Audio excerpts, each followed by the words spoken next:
My name is Lena Carter. I'm 32. Every Monday at 9 in the morning, I sent my parents $700. It wasn't charity. At least, that's what I told myself. It was habit. Guilt. Hope. Maybe if I kept helping them, they'd love me again. Or maybe, they'd love my daughter, Mila. But I was wrong. Mila turned 6 last weekend. She wore her favorite yellow dress. It made her look like sunlight. We had balloons, paper cups, and cupcakes that leaned to one side. She laughed every time the candles flickered. Every few minutes, she looked at the gate. "Mommy, do you think Nana and Grandpa are almost here?" I smiled. "Maybe, sweetheart. Let's give them a little more time." But deep down I already knew. They weren't coming. Before we dive into this story, tell us where in the world you're watching from and what time it is right now. Someone near you might be watching too. And don't forget to subscribe to support and appreciate the work we do on this channel. When the last guest left, Mila sat on the porch steps. "Maybe they forgot, Mommy." I nodded. "Maybe, baby." But I knew they didn't forget. They just didn't come. That night, after I tucked Mila in, I texted my mom. "You missed Mila's birthday. Please tell me why." No reply, just silence. The next morning, I sent the usual 700. Same time, same way, because that's what I did, because I didn't know what else to do. But the silence felt heavier that week. It followed me everywhere. At work, in the car, when I cooked dinner. I couldn't shake the feeling that something was wrong. On Friday, my boss called me into her office. "Everything okay, Lena? You've been distracted lately." I forced a smile. "I'm fine." But I wasn't. Every time my phone buzzed, I hoped it was Mom. It never was. By Sunday, I was done waiting. I decided to visit them. The next morning, I woke up early, made breakfast for Mila, packed her lunch, kissed her goodbye at school. Then I drove to Maple Street, the same street I grew up on, the same house where everything used to feel safe. But when I pulled into the driveway, something felt off. The curtains were closed, the mailbox was stuffed full, the porch light was still on even in daylight. I knocked. No answer. I called. Nothing. My stomach turned. I tried the side window, peeking through the blinds. The living room looked untouched. The couch, the old lamp, but something felt empty. Then I noticed it taped to the front door. A yellow envelope, my name on it. My hands shook as I pulled it free. Inside was a single note, written in my dad's messy handwriting. "Lena, don't send any more money. Don't come looking for us. Please trust that this is for your own good. Tell Mila we love her." I read it once, then again, then again. For your own good? What did that even mean? I stepped off the porch and looked around. No car in the driveway, no sound from inside, just stillness. I ran around to the back door, heart pounding. Through the kitchen window, something caught my eye. A small black box, like a jewelry case, half open, sitting on the counter. I tried the door, locked, so I went home, with that note stuck in my head. All night, I couldn't sleep. I kept replaying the last time I saw them 2 weeks ago. Mom hugged me, said, "Take care of Mila." Dad smiled, said, "We're proud of you." Now, they were gone. No goodbye, just a note. The next morning, I drove back. This time, I broke the small kitchen window and reached inside. I grabbed the black box. Inside was a flash drive, a single file, for Lena. I waited until Mila was asleep that night. Then I plugged it in. The screen lit up. It was them, my parents, sitting at the kitchen table. They looked older, tired, scared. "Lena," my mom said, her voice shaking. "If you're watching this, it means we couldn't tell you face to face." My heart raced. My dad leaned forward. "It's about your daughter, Mila." I froze. He took a deep breath. "Please listen to everything before you judge us." The video flickered. My mom started crying. And then my dad said something that made my hands go cold, something that made my world tilt sideways. He said, "Mila isn't who you think she is." My hands were shaking. I replayed the video again. Dad's voice echoed in my head. "Mila isn't who you think she is." I stared at the paused screen. Their faces looked pale, almost afraid. I pressed play again, but the video ended right there. Just black. No answers, no more words. I sat there for a long time. The house was silent. The only sound was the clock ticking in the kitchen. By morning, I knew I couldn't stay still. I had to go back to Maple Street. When I pulled up, the neighborhood felt different. Quiet. Too quiet. The mailbox that was full yesterday was now empty. The curtains gone. The windows bare. I stepped out of the car. The air felt heavy. I walked to the front door and turned the handle. Locked. I went around to the back. Same thing. But something was taped to the kitchen window this time. Another note. Smaller. My name again. Inside was a folded paper and a small silver key. The paper said, "If you're reading this, it means you didn't listen. But we knew you wouldn't. There's something inside the house that explains everything. Use the key, take what's yours, then leave. Don't dig deeper. Please, Lena." My heart was racing. The key in my hand felt ice cold. I walked back to the front door and slid it in. The lock turned. Click. The door creaked open. The smell hit me first, old wood and dust. The place looked untouched. Furniture in the same place. Photos on the wall. Except for one thing. Every single picture of Mila was gone. From the hallway, the fridge, even the living room frame that said, "Grandma's Sunshine." Empty. I walked slowly to the kitchen. The flash drive was gone, but something else sat on the counter. A brown folder. Written on it, "Mila." I opened it. Inside were papers, medical records, birth certificates, and photos I'd never seen. One showed me in a hospital bed, holding a baby, but the date was off by one day. The next photo showed another woman, dark hair, tired eyes, holding a baby that looked just like Mila. Then I saw a hospital logo on the papers. Street Hope Memorial. My parents' old hospital. I kept reading. The last page was a lab result, a DNA report. The name, Lena Carter. The result, no biological relation. My head spun. I backed away, clutching the folder. No, this isn't real. But deep down it made sense. The weird looks from my mom. The way Dad always asked, "How's the little one?" instead of, "How's my granddaughter?" The distance. The silence. I felt sick. I stumbled outside and sat on the porch steps. The folder in my lap. The sun burning through the clouds. I couldn't tell if I wanted to scream or cry. Then my phone buzzed. A new message. No contact name. No number. Just one line. "You shouldn't have gone back." My breath caught in my throat. I looked around, no one. The street was empty. Then another message came. "They warned you. Leave it alone, Lena." I dropped my phone, hands shaking. I grabbed it again and typed back. "Who is this? What do you want?" No reply. I looked back at the house. It felt colder now, like it was watching me. I got in my car and drove straight home, my heart pounding so loud I could barely think. When I got there, I checked on Mila. She was drawing at the kitchen table, smiling, completely unaware. "Hey, Mommy," she said, waving her crayon. "Can Nana and Grandpa come next weekend instead?" My chest tightened. I forced a smile. "Maybe, sweetheart." But inside, my mind was spinning. If Mila wasn't mine, then whose was she? And why were my parents hiding? That night, after she fell asleep, I opened the folder again. At the very bottom was a small sticky note, one I hadn't noticed before. It said, "If you want the truth, look for Hazel." No last name, no address, just Hazel. I searched the name online for hours, hundreds of results. Nothing that fit. Then I looked at the medical records again. One of the nurses listed on the night of Mila's birth, Nurse H. Morgan. Hazel Morgan. My heart started racing again. I clicked her profile. But before the page could load, my screen went black. The laptop shut down by itself. I tried turning it on again. Nothing. Then, my phone buzzed once more. Same number. "Stop digging, Lena." I froze. My reflection stared back at me from the dark screen. And for the first time I realized something. Whoever was texting me was watching me. Perfect. Here's chapter 3. The truth about Mila. 800. Words, short sentences, simple words, full tension, and a cliffhanger that hits hard. Chapter 3. The truth about my heart wouldn't stop pounding. That message, "Stop digging, Lena," kept flashing in my mind. I locked all the doors, closed every curtain, checked on Mila again. She was fast asleep, hugging her teddy bear. I sat by her door all night, waiting for a sound that never came. By morning, I was done being scared. I needed answers. I called Street Hope Memorial Hospital.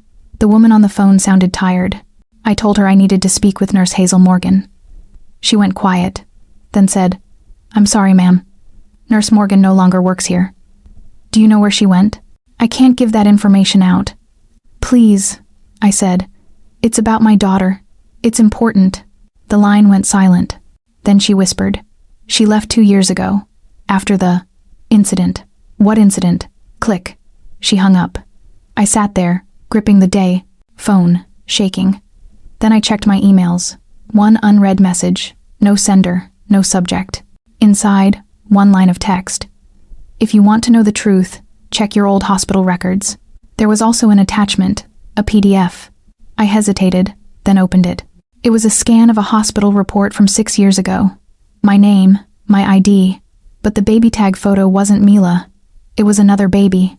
The file said, patient. Hazel Carter, transferred due to mix-up. Mix-up. I felt dizzy. My hands went cold. That's when I remembered the flash drive my parents left. There had to be more on it. I plugged it back in. This time, I looked deeper.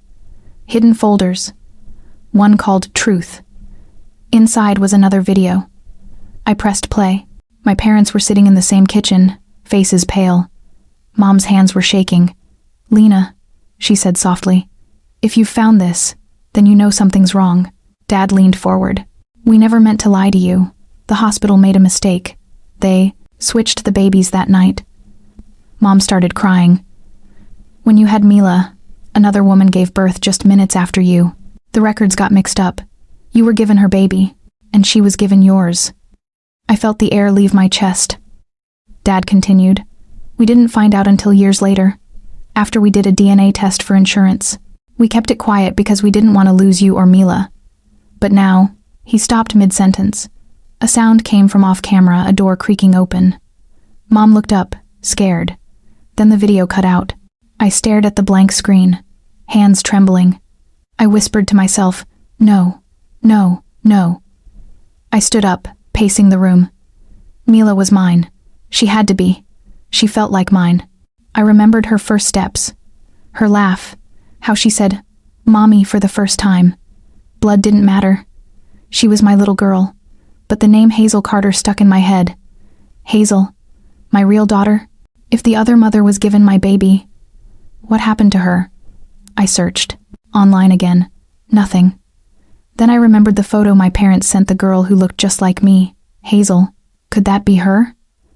I went to the foster care website for my county. Typed in, Hazel. Dozens of results. One stood out, Hazel Lynn, age 6.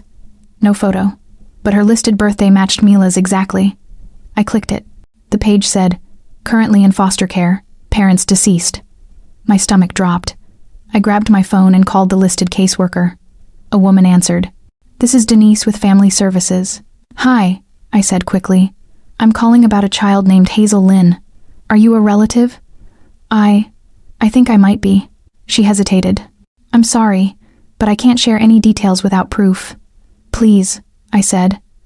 I just need to know if she's safe. She paused. She's fine. She's being moved to a private foster home this week. Where? I can't tell you that, ma'am. Then softer. But if you're who I think you are, don't wait too long. Click. She hung up. I stared at the phone, my heart racing. If Hazel was really my daughter, my parents must have found her first. That's why they disappeared. That's why they told me not to send money. They weren't running from me. They were protecting her. I grabbed my keys. I needed to see for myself, but before I could leave, a soft voice came from behind me. Mommy? I turned. Mila stood in the hallway, holding her teddy bear. Her eyes looked worried. Why are you crying? I wiped my face. I'm okay, baby. Go back to bed. She walked closer. Are Nana and Grandpa still mad at us? Her question hit me like a knife. I knelt down and hugged her tight. No, sweetheart. They're not mad. But my voice cracked. When she went back to bed, I sat in the dark, holding my phone. The caseworker's words echoed, don't wait too long. I needed to find Hazel. Just then, my phone buzzed. Again, a photo message. It was my parents, standing with a little girl. The same one from the picture before. And the message said, she's safe now. Don't come. I zoomed in on the picture. The girl's eyes, they were mine. And behind my parents was a road sign. Welcome to Crestwood. A town 2 hours away. I grabbed my car keys, heart pounding. I was going to Crestwood. No more waiting. But as I opened my front door, headlights flashed outside my window. A black car, engine running, watching. The black car didn't move. Its engine hummed in the dark, headlights low, waiting. I stood frozen by the door, gripping my phone. Every thought screamed, "Don't go outside." Then the car lights flicked off. Silence. I stepped back slowly and locked the door. My hands shook so hard the key fell. I turned off every light in the house and looked through the curtain. Nothing but the empty street. By morning, the car was gone, but I couldn't stop shaking. Mila sat at the table, eating cereal. "Mommy, why are you up so early?" "Just couldn't sleep, baby." I packed her lunch and smiled like everything was fine, but inside I was falling apart. After dropping her at school, I drove straight to Crestwood. 2 hours of silence, my mind spinning the whole time. When I got there, I started at the foster agency. A woman at the desk smiled. "Can I help you?" "Yes," I said. "I'm looking for a little girl. Her name's Hazel, 6 years old." She frowned. "Do you have a last name?" "Lynn, or maybe Carter." Her face changed. Then she typed something on her computer. After a few seconds, she said, "I'm sorry, but there's no record of that name here." I leaned closer. "Please, I know she's here." She shook her head. "If she was, she's been transferred." "Transferred where?" "I'm not allowed to say." "Look," I said, voice cracking. "She might be my daughter." Her eyes softened. She whispered, "Then you should hurry. Someone came asking for her last week too." "Who?" "Older couple. Said their names were Gerald and Irene Carter." "My parents." My heart dropped. "They took her?" She looked away. "Ma'am, I really can't say more." I backed away from the counter, my head spinning. They were here. They found Hazel. And now, they were gone again. I drove to their old house in town, an address I found online. When I got there, the place was empty. Curtains gone, windows boarded up, a for sale sign stood in the yard. I checked the mailbox. Nothing but dust. Inside my chest, something broke. I sat on the porch steps, staring at the cracked walkway. Everything felt unreal. They took Hazel. They vanished. And I was left with questions that made no sense. Why didn't they tell me? Why hide her? Why warn me to stop looking? My phone buzzed. Unknown number again. "Is greater than, you're too late, Lena. Go home." I threw the phone on the ground. "No, you don't. Get to tell me that?" I grabbed it again, typing fast. "Where's Hazel? Where are my parents?" 3 dots appeared. Then a reply. "Is greater than, you'll find out soon enough." The message deleted itself seconds later. I tried calling back. No signal. The clouds were dark now. Rain started to fall, cold and sharp. I sat there until I was soaked through. When I finally drove back home, it was already night. The house was quiet. Too quiet. I called out, "Mila?" No answer. Panic rushed through me. I ran to her room. Empty bed. Her teddy bear on the floor. Her little shoes by the door. "Mila." I searched every room, every corner. Nothing. My phone buzzed again. Same number. I opened the message with shaking hands. "Is greater than, don't worry. She's safe. For now." My knees gave out. Tears blurred my vision. I typed back, "Please, I'll do anything. Just bring her back." No reply. I called the police. They came, asked questions, looked around, but there was no sign of forced entry. No tracks. No clue. One officer said, "Ma'am, are you sure she didn't wander off?" "She's 6, I shouted. "She wouldn't just walk out." They looked at each other, then told me to rest. They'd file a report. When they left, I sat on the floor holding her teddy bear, the same one she'd had since she was a baby, the one my mom gave her. And then it hit me, my mom. She'd always said, "If you ever lose something, think like me." It sounded silly before, but now it meant something. I grabbed the old family photo album from the shelf, flipped through until I found a picture of our cabin by the lake, the one we used to visit every summer. I checked the back of the photo. A note in Mom's handwriting, "Is greater than, our safe place." My breath caught. That had to be it. I grabbed my keys, heart pounding so hard it hurt. If they took Hazel and Mila, that's where they'd be. I got in the car, the rain pounding on the windshield. Every mile felt like a heartbeat. Faster, louder. When I reached the old road to the cabin, it was dark. No lights, just trees and fog. Then I saw it, a dim glow ahead. Through the mist, the cabin window, light flickering inside. I parked the car and stepped out, my shoes sinking into the wet ground. Every instinct screamed at me to run, but I didn't. I walked up the path, one step at a time. The light inside flickered again. Voices. A woman's voice. Soft, familiar. Mom. Then, another voice, a child's. Mila. I took one more step. The floorboard creaked, and suddenly the light went out. The light was gone. Everything went black. Mila, I whispered. No answer. I pushed the cabin door open slowly. It creaked loud enough to echo through the woods. Inside smelled like smoke and damp wood. The air was cold, too still. Mom? My voice shook. Dad? Nothing. I stepped further in. A single candle flickered on the table. Beside it sat a photo frame. Me, my parents, and Mila. My chest ached. Then I heard it. A soft sound from the back room. A child's whisper. Mommy? My heart jumped. Mila. I ran toward the voice and pushed the door open. There she was, Mila, sitting on a bed, her eyes wide, clutching her teddy bear. I dropped to my knees and pulled her close. Are you okay, baby? Are you hurt? She shook her head. I was scared.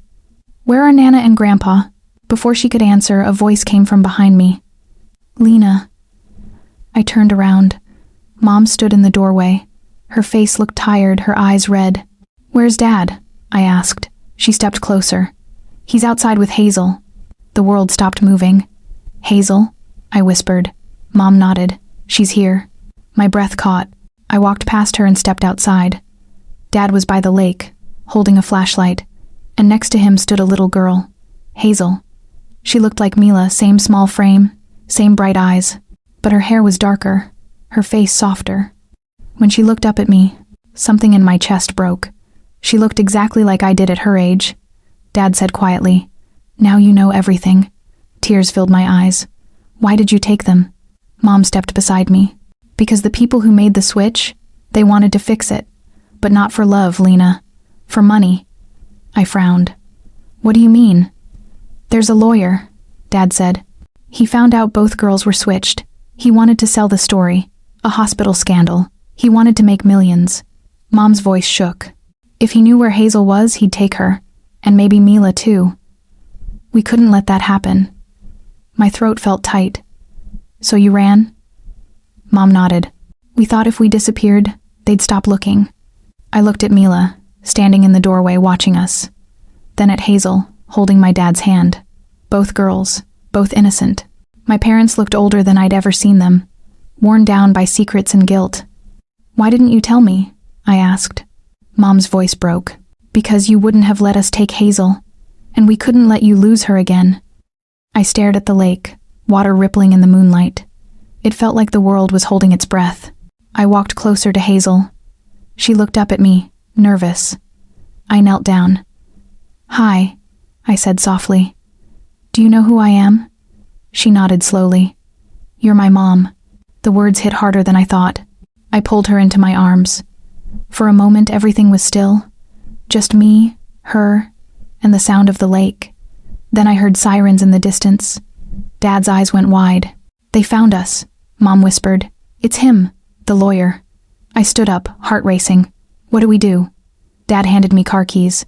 Take both girls. Go. Now. Mom grabbed my arm. No matter what happens, don't look back. I hesitated. Mila's my heart. Hazel's my blood. I can't just choose. Mom's eyes filled with tears. You don't have to. You're their mother, Lena. Both of them. The sirens grew louder. Red lights flashed through the trees. I picked up Mila with one arm, Hazel with the other. Both girls crying now. Dad shouted, Go. I ran to the car, my heart pounding so loud I could barely breathe. Mom and Dad stayed behind, blocking the road. When I looked back one last time, they were holding hands, standing together in the red light. Then I drove. Fast.